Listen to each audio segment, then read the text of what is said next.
I'm Health Coach Heather, and you are listening to episode 191, Living with a Narcissist.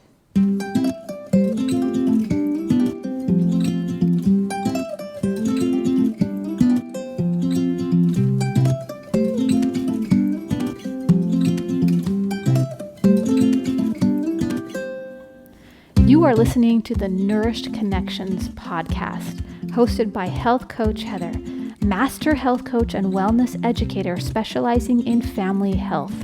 This show is about raising a strong, healthy, resilient family with confidence and courage in a confused world. So hang out with me each week to learn practical coaching tips, parenting advice, nutrition and exercise suggestions, and stress reducers to apply to your mental and physical well-being.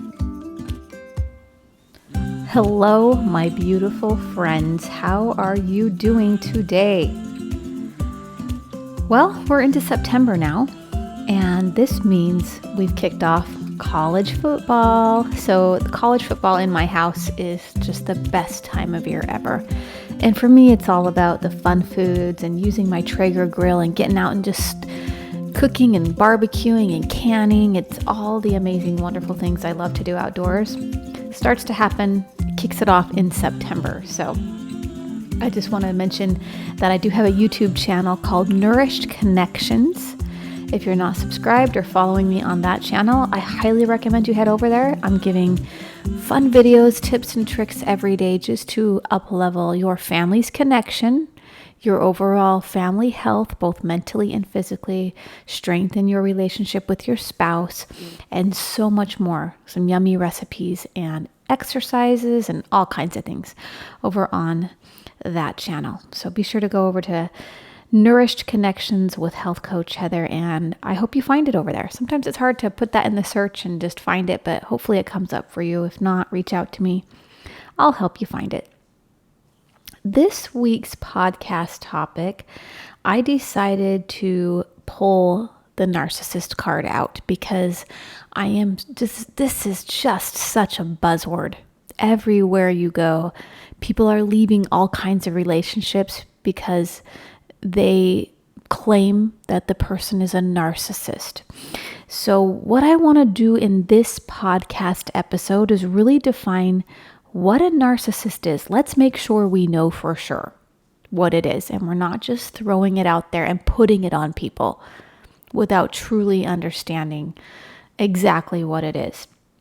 So I want to get into that today and talk about even more things. So we're just going to talk about the different levels of narcissism, where some people might land and where some people might not land. You might think you're living with a narcissist. I know when you read the title of this podcast, you probably thought I was living with a narcissist. The truth is I'm not. If anything, my husband's probably like, dang, my wife is a narcissist. But I want to read you what the definition is. And my goodness, folks, if we are not all narcissists, then I don't even know, okay? But yes, we're going to talk about the different levels, of course.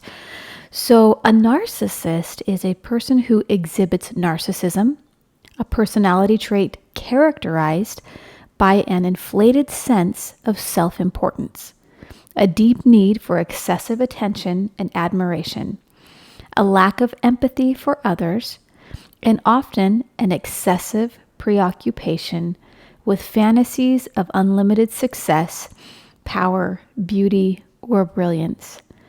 Narcissistic individuals may have difficulty forming genuine and empathetic relationships, often exploiting others for personal gain. Narcissistic personality disorder, known as NPD, is a psychological condition where these traits are pervasive and significantly impact a person's daily life and relationships. It's important to note that not all self-centered or selfish individuals are necessarily narcissists, as narcissism exists on a spectrum and traits can vary in intensity. I think that last part is just so important, that we don't confuse someone who might be a little self-centered or selfish to be a narcissist. All right, because I'm reading several things in just that definition and I'm like, oh, A preoccupation with fantasies of unlimited success. Yeah, that's me. I would love that. I think about that all the time in my meditations, right? Power. Well, who doesn't want a little power? Not power in a bad way, but power, yeah. Beauty. Well, who doesn't want that? Or brilliance. Of course, I'm thinking of those things. A lot of people are. So I think where we get tripped up is when this narcissistic tendencies exploit others, or you're putting others down for personal gain. That's where it gets dicey and scary a little bit. So this might happen in all kinds of different relationships, whether business or professional other ways or personal. People might tend to get some personal gain out of whatever it is. And that it could be some healthy competition. And it might not even be in a negative way, but it might be. So let's continue to talk about the spectrums of narcissism. If you suspect you're in a relationship where one person is a narcissist, and at first I want to ask you, what drew you to that person you married, who you now think is a narcissist? Were they a narcissist when they married you? What was it like in the beginning phases of being married or having this relationship with this person who you might think is a narcissist?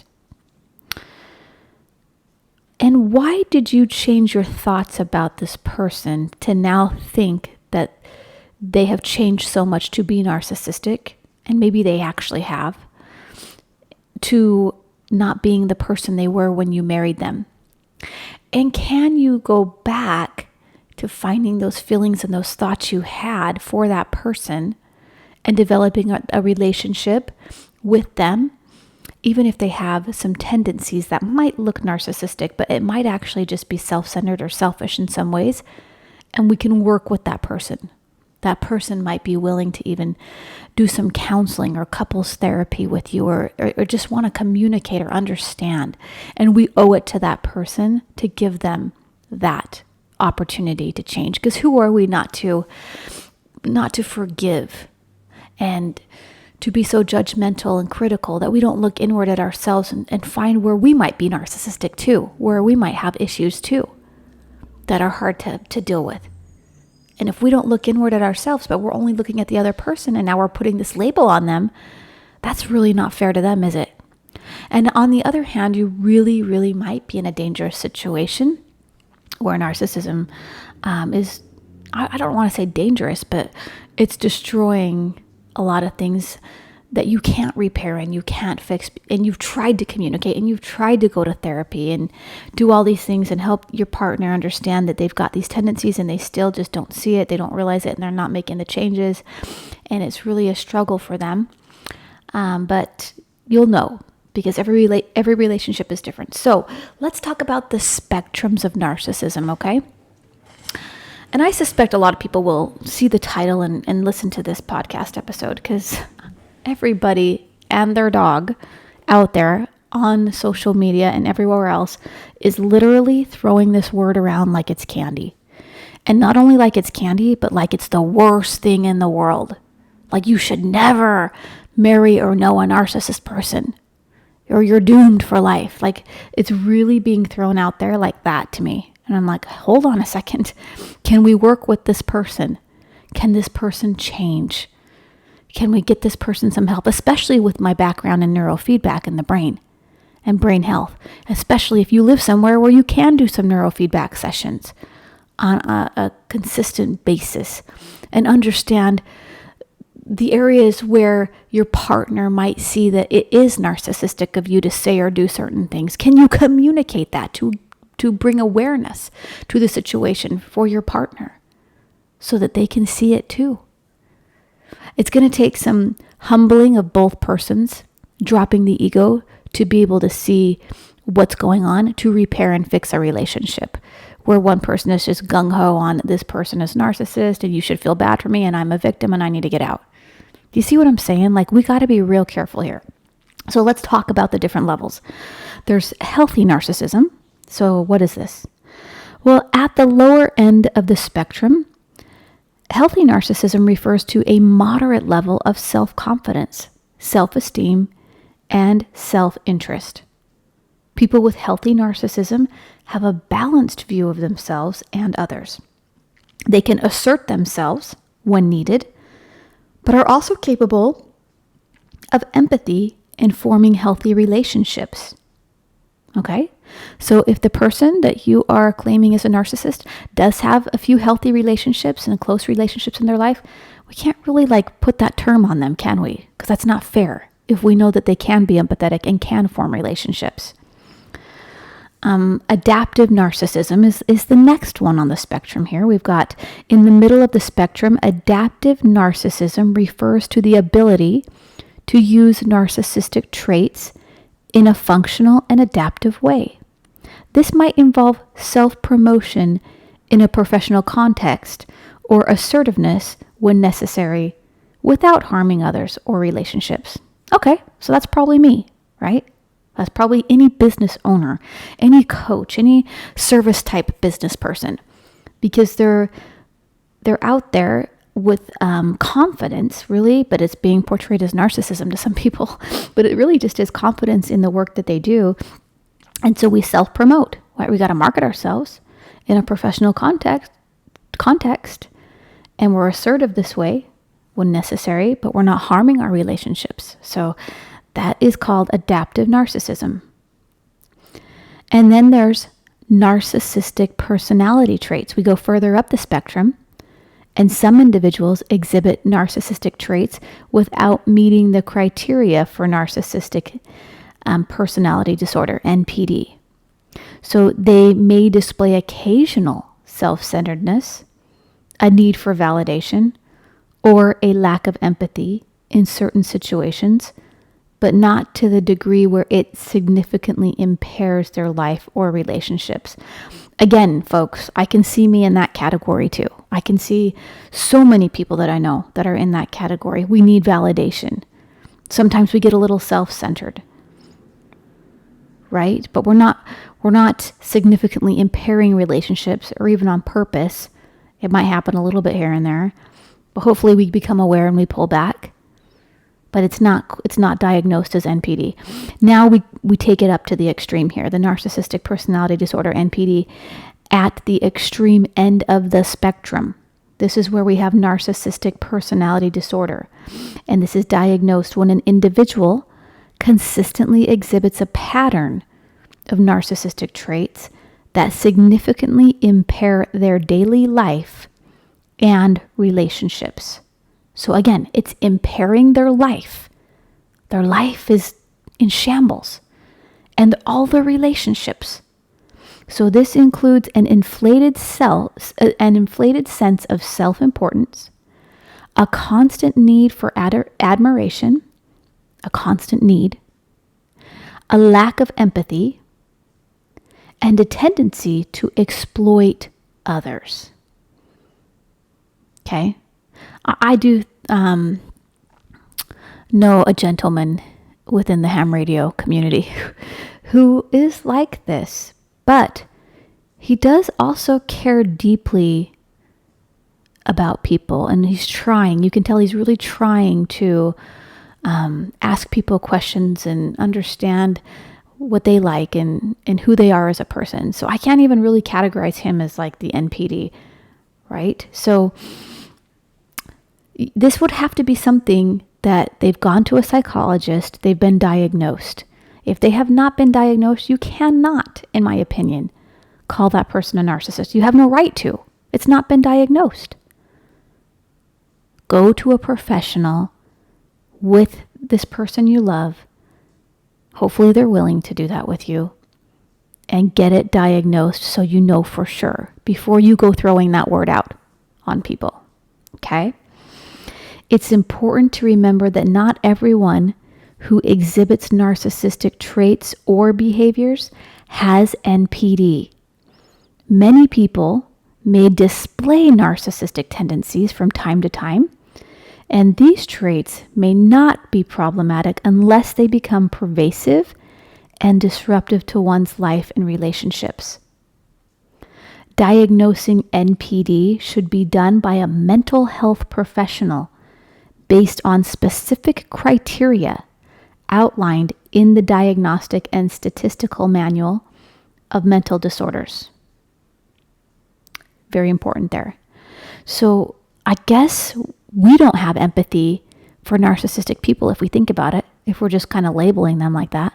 Where's our empathy of why they might be acting that way? What has this person gone through from childhood up until now in their life that's causing them to display narcissistic behaviors?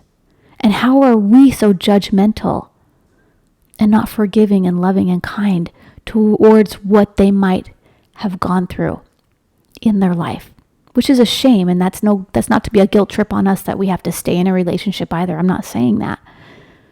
I want to say, though, we're possibly mirroring their behavior when we pinpoint this diagnosis on them without them having the diagnosis. And then we don't do anything to look inward, and we don't do anything to have real empathy for that person or communicate. Or even just to even try to sit down and have this conversation. We don't even do that sometimes with the people we love whom we think have narcissism. But can you see just from what I've read here that we all have some narcissistic traits and tendencies? We all have a desire to be loved and admired and adored. We all have victim mentality. We all at times lack empathy for others because we're so self-centered and thinking of ourselves and our woes and our troubles. Sometimes it's hard to empathize with other people when they're having struggles too. It really just sounds like human nature to me, you guys. It really does. You don't want it to affect your relationships, of course. So hopefully, if you're struggling with some of this, you'll pull back and you'll become more aware of what you're doing so that you don't destroy relationships. So let's talk about a normal person who displays empathy for others through various thoughts, feelings, and actions, and they demonstrate an understanding of and care for others' emotions and well-being. And here are some common ways in which empathy is typically expressed, okay? So this is the one word when I just started reading about narcissism that just came up so much is a lack of empathy. So what the heck is empathy? And are we, as normal human beings, if we think we're normal, are we doing these things? Let's take a look. Active listening. Empathetic individuals actively listen when others talk. They give their full attention, they make eye contact, and refrain from interrupting. They may nod, provide verbal cues like, I understand, or tell me more, and ask open-ended questions to encourage the speaker to share. All right, now just that one there. You guys, I interrupt people, and I used to a lot. I'm getting better at it, more than I even know. I do make eye contact, but sometimes I don't. Okay? I don't often say the words I understand or tell me more. I do as a coach now a lot more. But who's totally active listening out there? You're amazing. Great job. Okay? For the 99% of us who aren't active listening, let's get on it. If we're going to be empathetic, right? Or we might get labeled narcissists. So let's see if we can get to become more active at our listening, active listening. Here's our next one. Understanding perspective. Empathy involves trying to understand another person's point of view, even if it differs from one's own. It means recognizing and validating the feelings and experiences of others, whether or not they align with your own beliefs. Okay, there we are. Empathy involves trying to understand another person's point of view. How hard is that with politics? We're so one-sided all the time. It's hard to see the other side, right? So, there you go. We're not all perfect at that either. Sharing emotions. Empathetic individuals often share in the emotions of others. They may feel joy when a friend is happy, sadness when someone is upset, or compassion when someone is going through a tough time. This emotional connection helps create bonds. Okay. I can fake that pretty well for people if I want to. Sometimes it's not genuine, I'll be honest. But I can do that. So again, like we're not perfect at that, are we? at sharing emotions. If you are, congratulations, you're an empathetic person. How about this one? Offering support. Empathy leads to offering support and help to others when needed, whether it's lending a listening ear, providing assistance, or simply being there for someone in distress. Empathetic individuals are willing to help when they can. Oh shoot, you guys, I'm in trouble here. I'm typically willing to help, but a lot of times I'm like, I'm too tired. Can you call someone else? No, I really don't want to babysit your kids right now. Do you know what I mean? Like, we try to make up excuses. A lot of us do. Don't lie. You're doing it too.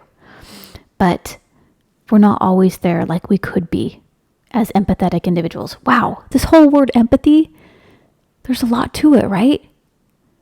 It entails all of this so far, and I'm not even done yet. Are you this person? Are you this empathetic with people? If you are, congratulations, my friend. Okay, here's the next one. Avoid judgment. Empathy involves withholding judgment and criticism. Instead of blaming or shaming, empathetic individuals seek to understand the underlying reasons for someone's actions or emotions. I just said that not too long ago, didn't I? So not only are we not empathetic when we give someone a label of narcissism, but we're also judgmental. So we're not empathetic and we're judgmental. That doesn't sound good. So now we have to look inward and go, what in the world? What's going on here? Validation is the next one. Empathetic people validate the feelings and experiences of others. They might say, it's okay to feel that way, or your feelings are valid. This reassurance helps individuals feel heard and accepted. Okay. Yeah. Have you ever been in like a Sunday school class where someone gives a comment and then the teacher says, he doesn't really say, hey, that was a good point. And they, sometimes they don't say that at all. They hear the person and then someone else is raising their hand and they just point to someone else. I'm always like, why didn't you validate that person's point? So that person might not be empathetic either, right? Could they be a narcissist? I don't know, guys. I want you to see that this is a buzzword thing, and I want you to see what it takes to be an empathetic person and how not all of us are 100% empathetic. We are a work in progress as a human species. We will never be perfect, and we will always have some label on us. Someone's going to call us a bully. Someone's going to say we have ADD, and then we're going to freak out and take medications, right? Someone's going to say, your kid's autistic, and he might not be. He might not be. But do you see how people are just throwing out these terms of what they think because they see some behavior and they're like, oh, it's this. Your kid has this. I remember when Dax was little, my son, and we went to a family reunion, and he was probably 6, 7 maybe. Well, he picked up a rock and dropped it, and it almost hit one of my aunt's feet. And this other aunt kind of pulled me aside and was like, Heather, I think he has autism. No kid would do that. And I was like, no, are you kidding me? I knew that my kid was not autistic. And I think sometimes parents are in denial of stuff like that too. I understand that. But obviously, you guys know Dax, who knows him. He's not on that spectrum at all. So he's very social. He can connect with people. He looks people in the eye. He has no problem socially, except for sometimes it's awkward when you're a teenager, right? But I remember just that whole autistic word being thrown at every single kid, or ADD thrown at every single kid. And when you would hear those terms, it seriously meant you better go medicate now. You better get on this now. Hey friends, I want to interrupt this episode for just a brief second to tell you about my coaching program for families. It's called Harmony at Home. And in this unique program, I coach families for 6 months to help couples create a stronger connection with each other, to help parents create a stronger connection with their children, and to help the entire family achieve optimal health both mentally and physically. If this is something that sounds interesting to you, send me a private message or go apply at healthcoachheather.com. Back to the show. And I just honestly, I don't pay much attention to other people's opinions on what terms they throw out at my kids or my spouse or me or whatever. Will I step back and analyze and look at it? Sure. And if I think it's a problem, will I go get help? Yeah. But I'm not going to put all of my attention on what this one person says or thinks should be the diagnosis for somebody that I love. Okay.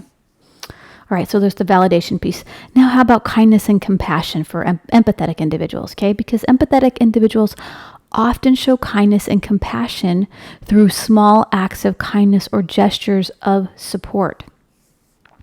This can include offering a shoulder to cry on, sending a thoughtful message, or performing random acts of kindness. I think I'm pretty good at that.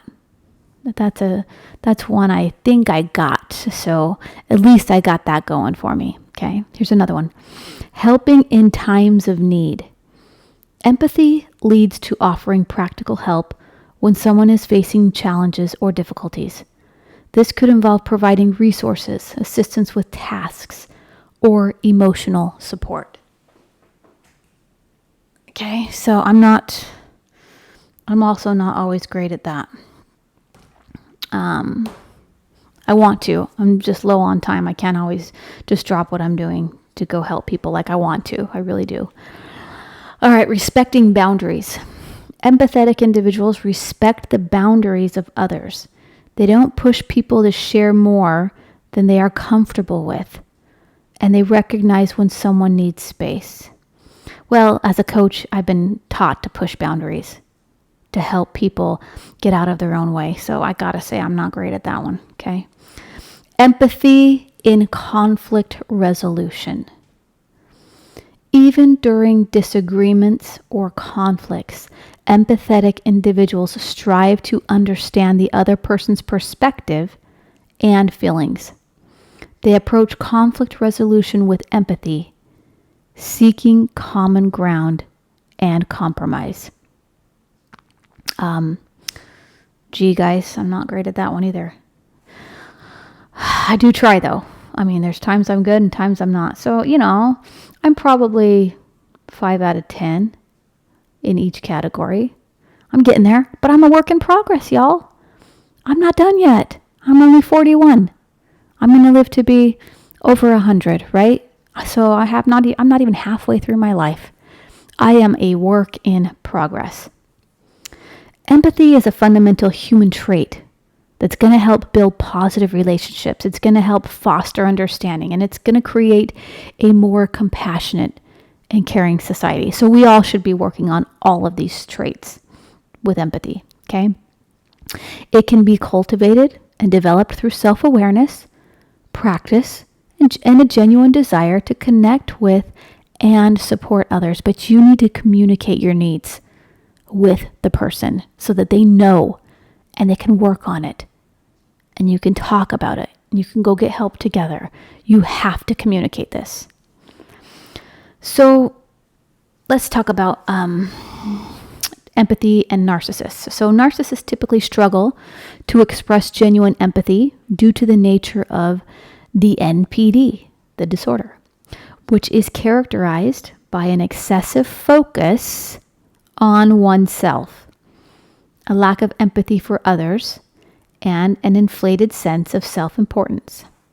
However, it's essential to note that empathy exists on a spectrum, and while people with NPD often have difficulty with empathy, it's possible for them to display behaviors that might appear empathetic on the surface.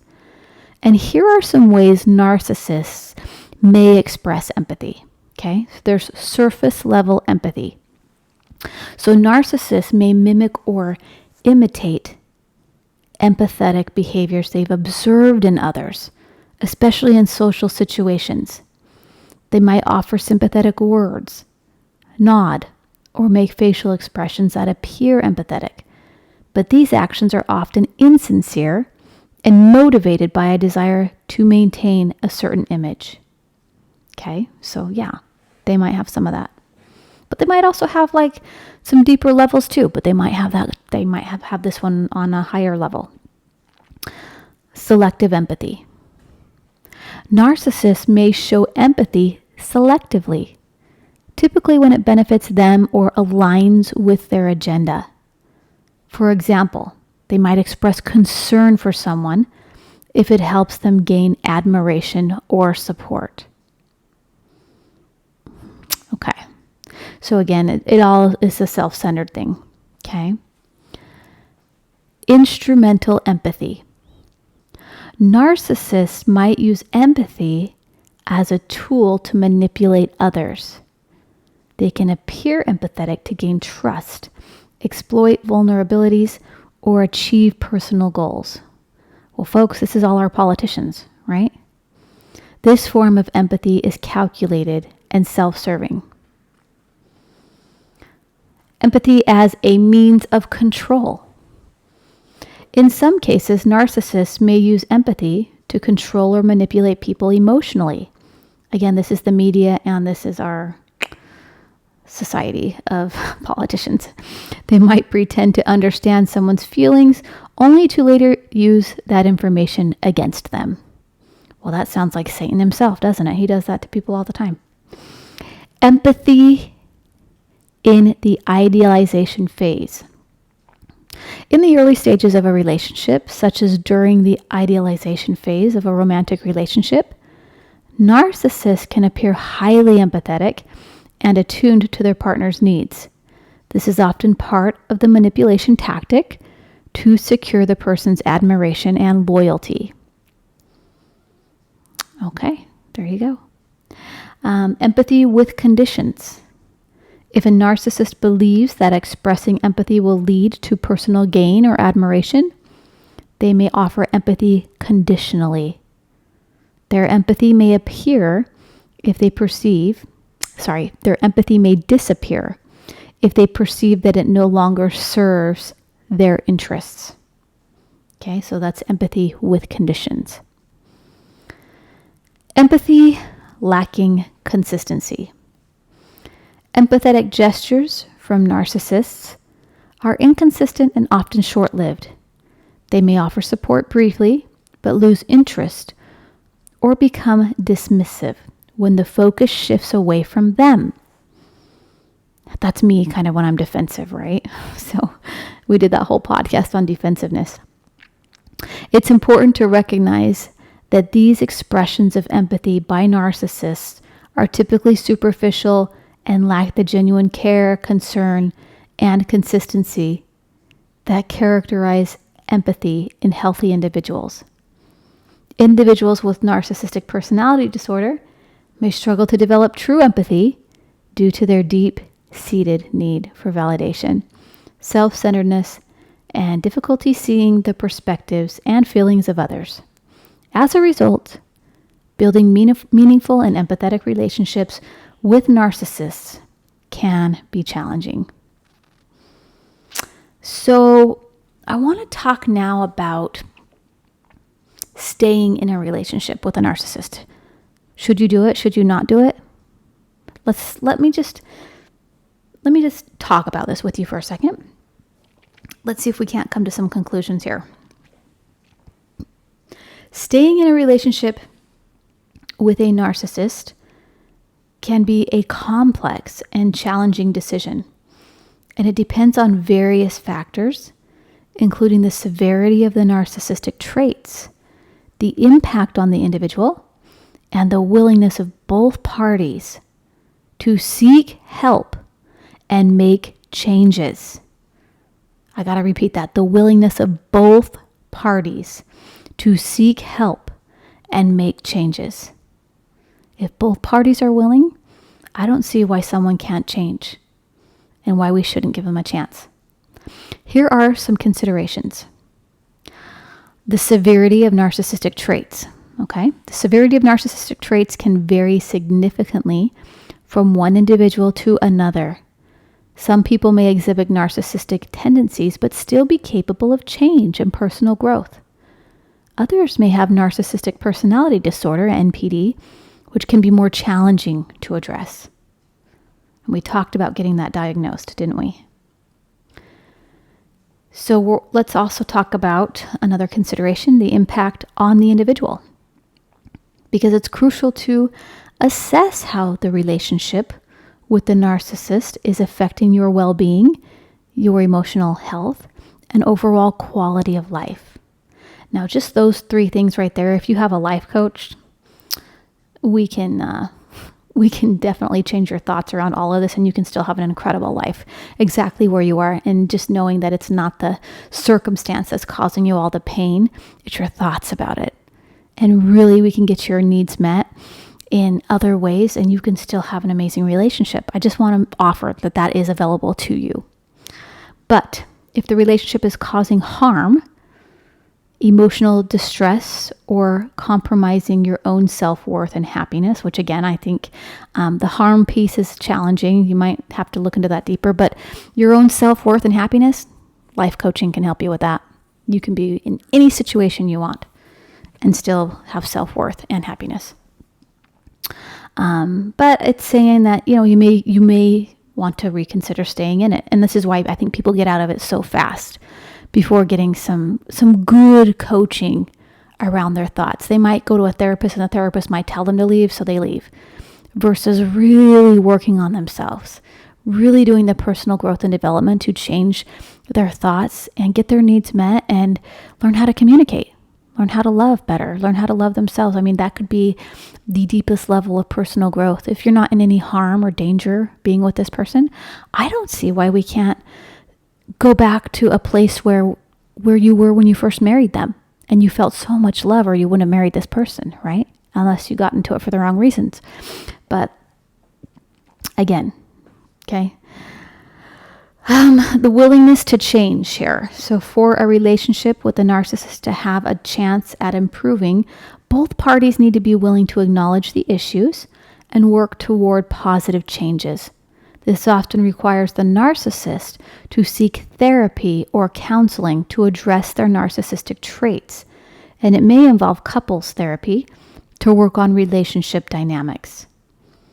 So it's not fair to pin narcissism on someone if they are indeed willing to keep working at this and they understand they are like this.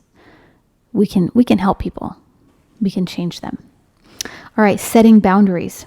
Okay, establishing and maintaining clear boundaries is crucial when dealing with a narcissistic partner. This can help protect your emotional well-being. I don't like that word either, protect your emotional well-being, because again, we can coach on this stuff, and prevent manipulation or emotional abuse. Yeah. I have so many different thoughts because of coaching that's really helped me out. So I know if I can do it, so many people can get through different situations that are difficult like this through working on their brain. Seek support. Reach out to trusted friends, family members, or a therapist for support and guidance. Dealing with a narcissistic partner can be emotionally draining, and having a support system in place can be invaluable. Okay. Honestly, if I were to take this situation to Brooke Castillo, probably, okay, I've heard her coach for years now, and any of her coaches, and I said, this is emotionally draining on me, living with a narcissist. You know what she'd say? What are the thoughts that are causing you to feel emotionally drained? Aha. So it's not the narcissist, it's my thoughts about the narcissist that's causing me to feel emotionally drained? My thoughts are, this is draining. This is hard. I can't even communicate with this person. This is difficult. I don't want to be with this person. Can you see how all of that mumbo jumbo in our head turns into these stories, and we're emotionally drained by the end of the day because that's all we've been thinking about. We haven't been meditating and thinking about the life we want to create for ourselves with this person. If we put that energy into the relationship, do you know how different it's going to be versus thinking about how awful it is being in this relationship? We've given way too much time and attention to the awfulness of this person and not the amazingness and what we can create if both parties are willing to do that. All right. Seek support. Reach out to trusted friends, family members, or a therapist for support and guidance. Dealing with a narcissist partner can be emotionally draining, and having support system in place can be invaluable. Yeah, we said that. Self-care. Prioritize self-care and self-love. It's important to take care of your own well-being, including physical and emotional health. Engage in activities that bring you joy and fulfillment. Wonderful. You should be doing that anyway.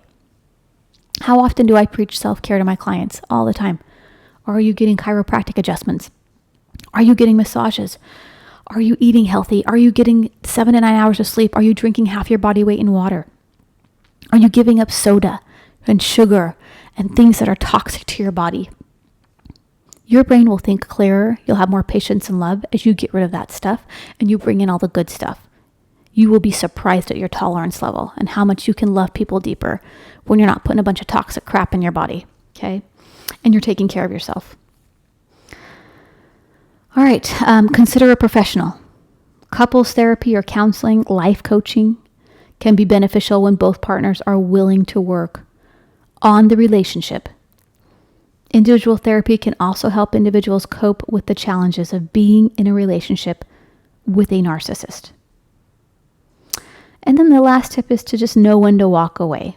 And by this whole podcast, you probably are thinking, well, she doesn't want me to walk away. She wants me to stay.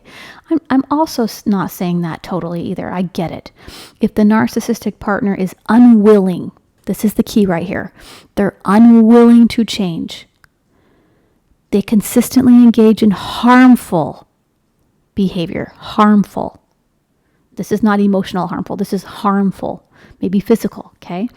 Or possess a threat to your safety. If they're threatening your safety, it may be necessary to consider ending the relationship for your own well-being. I totally agree. Ultimately, the decision to stay in a relationship with a narcissist should be based on a very careful evaluation of the relationship's impact on your life, the willingness of both parties to work on the issues, and the potential for positive change. You've got to look at your own crazy, because we're all a little crazy. What's your own crazy? Is this person, if this other person wrote a book about you, what kinds of things would they say about you in this book? Are you that kind of crazy too? Like, we want to clear our own crazy as well. It's essential to prioritize your own well-being and safety and seek professional guidance when necessary. Every situation is unique. I cannot be the judge. I cannot diagnose. But what works for one person, it's not going to work for another. So, if you got anything from this podcast, I honestly hope you will stop throwing the word narcissist out like candy. When someone seems self-centered or selfish or lacks the complete scope of empathy, because we know that we aren't that complete scope of empathy either. We know that we, as a human species, have narcissistic tendencies. And for whatever reason, this word narcissism has been given such a negative slap in the face, right? Like, just to hear it, you're like, I just could never know a person like that or be with a person like that or have a friend like that. But it's just like society. That's what society does. They put such a negative, dark light on words. Like even the word fat. You call someone fat, what happens? How dare you? Don't call them fat. That is so mean. Why is it mean? It's just what's on somebody's body. But do you see how society gives these negative meanings to these diagnoses or these conditions?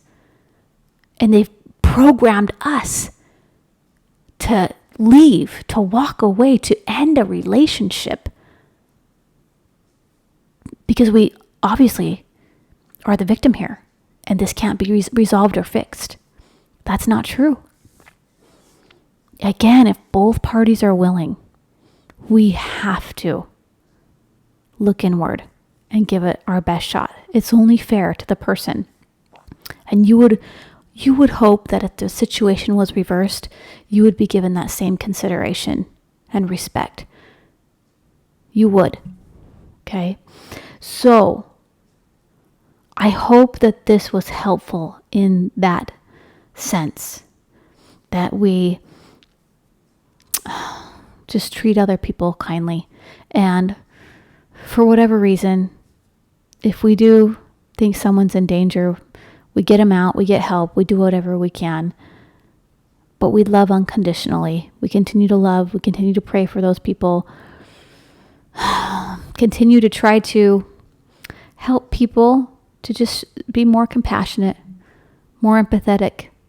And they're only going to do that, honestly, if I'm being totally 100%, if they turn to Christ. It's the only way you're going to see your faults within yourself and look inward, is if you truly drop the ego, go read the Bible, go read the scriptures, humble yourself, get on your knees, ask God to show you where you have some of these tendencies and how to change them.